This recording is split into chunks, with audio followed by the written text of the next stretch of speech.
Today I'm going to talk to you a little bit about barn cats. Well, if we're talking about barn cats, we sort of have to set the stage for the discussion, and that has to be a barn. So I'm going to start today in our old barn. This barn was built about 1840, which makes it about 180 years old. I'm going to climb up in the loft and show you a few of its features. Now I'm up in the loft. If you look up here, you can see that there's some pretty big beams. These are hand-hewn beams. You can see the marks of the tools the guys used when they made these beams go from being round logs to being square beams. They fitted them together with pegs. 180 years ago, they weren't using nails to fit together big beams like this or clamps, they were using pegs. And it obviously worked because these beams have been held together now for almost 2 centuries. Barn's got good bones.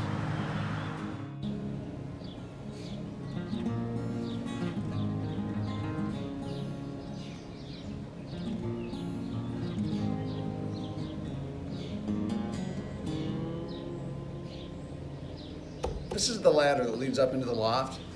If you notice when you look at it, it goes pretty much straight up and down. It doesn't angle like you think of when you think of a ladder leaning up against your house.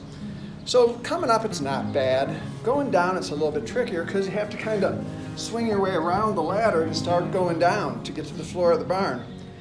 Once when nobody was home, my wife had to climb up into the loft to get hay because I'd forgotten to throw hay down for the horses.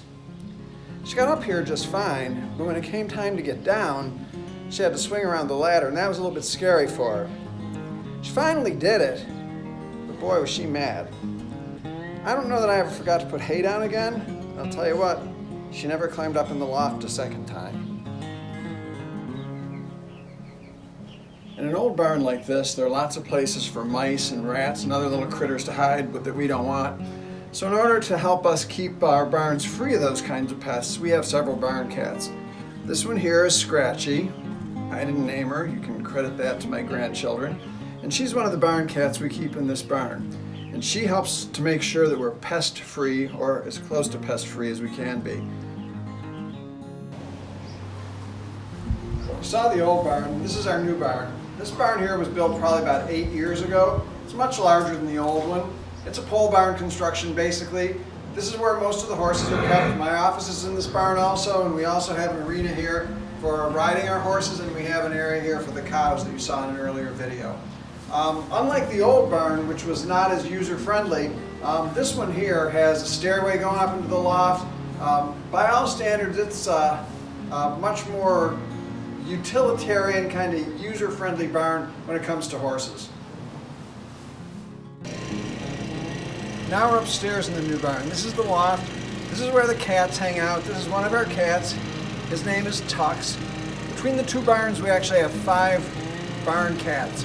All of them are neutered because if we started out with 5 and didn't have them neutered, we'd pretty soon have 25. So they have a pretty easy life here.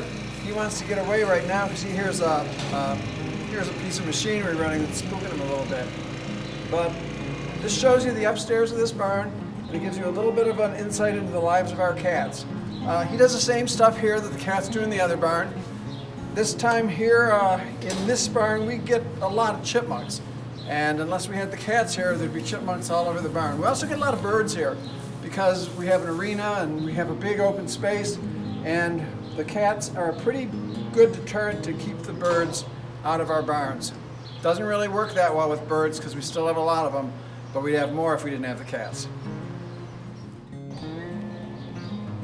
So thanks for coming to see our kitties.